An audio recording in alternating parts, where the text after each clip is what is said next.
dernière partie, partie numéro 3. On a fait les 7 premières questions hein, d'un sujet assez long, hein, complet, on va dire, pour réviser. Dernière partie, on va revoir comment on calcule la somme des termes d'une suite géométrique arithmétique en fonction de n. Ça, c'est extrêmement important, hein, d'autant que on a tendance à oublier les formules vues en première S.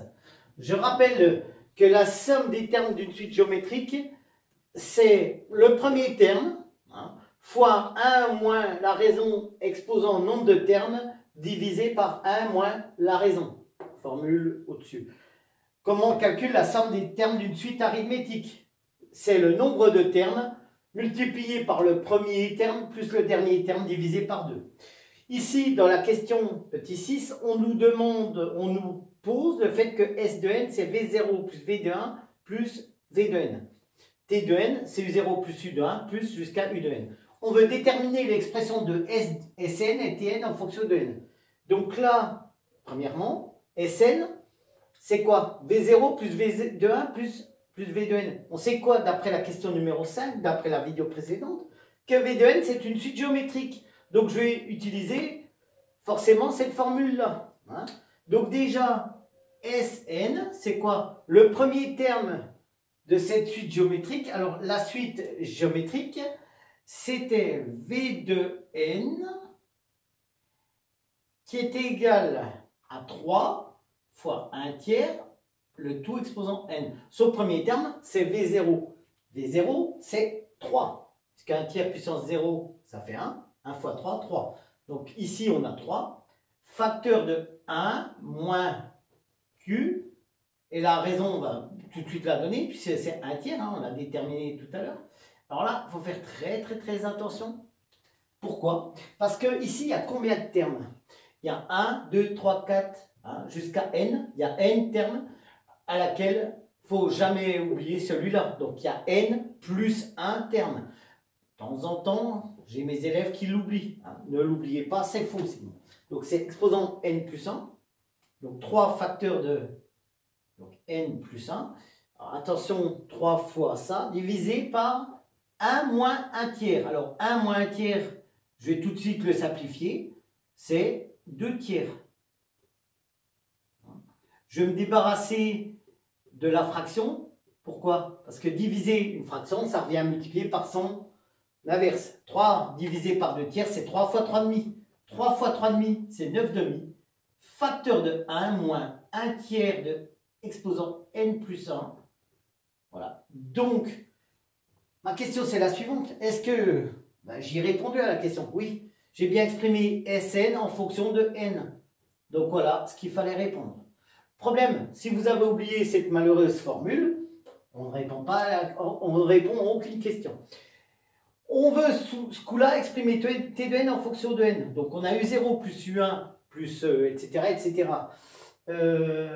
Sauf que là, il y a un petit souci. Hein, c'est Sn, enfin, U de n, c'est quoi? Alors, V de n, je rappelle que c'est U de n moins 2. Hein, d'après l'énoncé hein, des exercices précédents, hein, la partie 1 et 2. V de n égale U de n moins 2. C'est-à-dire que U de n, c'est V de n plus 2. Hein? V de n, c'est égal à U de n. Enfin, U de n, c'est égal à V de n plus 2. Donc là, on doit faire déjà la somme de ça, mais la somme de ça, c'est déjà... Celle-ci, on l'a déjà. Et là, on a la somme de 2, là. On doit faire déjà ça, ça c'est fait. Et là, on doit faire 2, plus 2, plus 2. Donc c'est une suite quoi, ça? C'est une suite qui est constante. Hein, ça veut dire que U de n, c'est égal à 2. Hein, ça veut dire qu'on doit faire U0 plus 1 plus U2 jusqu'à U de n. Alors, je vais utiliser la formule de la somme des termes d'une suite arithmétique. Le nombre de termes, c'est combien? Il y a combien de termes de U0 à U de n? Il y a n plus 1 terme, fois le premier terme. Donc là, il y a n plus 1 terme, fois le premier terme c'est 2. Le dernier, c'est 2, hein, puisque c'est toujours 2, divisé par 2. J'utilise la formule 2 plus 2, 4, divisé par 2, 2. Donc, c'est 2 facteurs de n plus 1, ici. Ça veut dire que t de n, c'est cette expression-là. 1 moins 1 tiers exposant n plus 1. Attention à mettre toutes les parenthèses, sinon c'est faux. Plus 2 facteurs de n plus 1. Voilà. J'ai exprimé S de n, c'est ça. T de n, c'est ça, en fonction de n. Travail est terminé. Dernière question, intéressante. On veut déterminer la limite de S de n. Bon, limite, c'est toujours lorsque n tend vers plus l'infini. Quelle est donc la limite de S de n? On va faire un peu de place maintenant, on n'a plus besoin d'autre chose. Hein, la limite de S de n, c'est quoi? Alors, limite S de n, je dois étudier la limite de 1 moins 1 tiers exposant n plus 1. Alors déjà, la limite de 9 demi, limite de S de n, c'est quoi? Alors, la limite de 9 demi, c'est 9 demi. Lorsque n tend vers plus l'infini, c'est toujours elle-même. Limite de 1 moins 1 tiers le tout exposant n plus 1. La limite de 1 tiers exposant n plus 1, c'est égal à 0 lorsque n tend vers plus l'infini. Vous allez me dire pourquoi. Parce que l'1 tiers, c'est de la forme q exposant n. Hein, et la limite de q exposant n lorsque n tend vers plus l'infini, c'est 0, car la valeur de ma raison est comprise entre moins 1 et 1. Hein, quand vous multipliez 0,5 par 0,5 vers 0,5, vous tendez vers 0. Donc la limite de 1 tiers exposant n plus 1, c'est 0.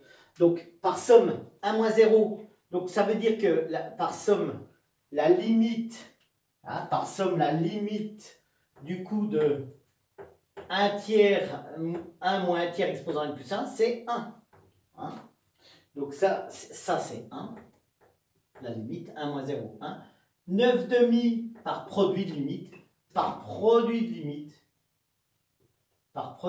c'est-à-dire je fais la multiplication des deux facteurs. La limite de S de n, lorsque n tend vers plus l'infini, c'est égal à 9 demi.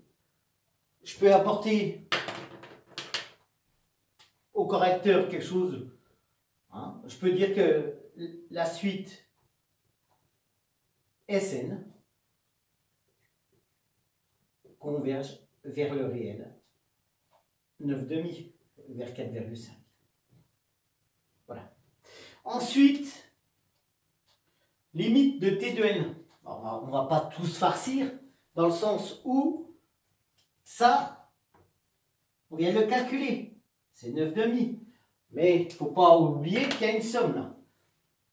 2 facteurs de n plus 1. La limite, donc limite de T de n, c'est quoi? Limite de T de n, c'est déjà 9 demi, plus, donc la limite de 2 exposant n plus 1, lorsque n tend vers plus infini, n plus 1, lorsque n tend vers plus infini, c'est plus infini. Par produit, ça fait plus infini. Hein, donc là, on a 9 demi plus infini. Donc par somme de limites, toute cette expression-là, elle tend vers plus infini. Donc, on fait une petite rédaction finale. Par somme de limites,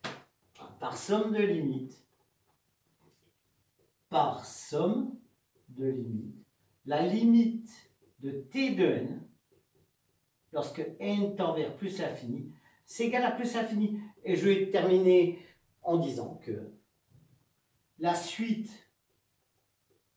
T de n diverge.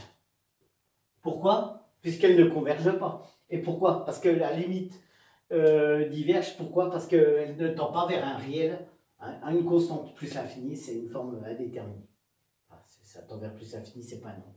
Voilà, donc c'est un bon, cette question-là, ça permet quand même de réviser, hein, de voir un petit peu les méthodes de première S, les formules première S, et puis souvent exprimées en fonction de n. Les élèves ont un peu de mal et ils font pas mal d'erreurs, donc là ça permet un petit peu de faire des révisions. Hein. Voilà, merci, bonne journée.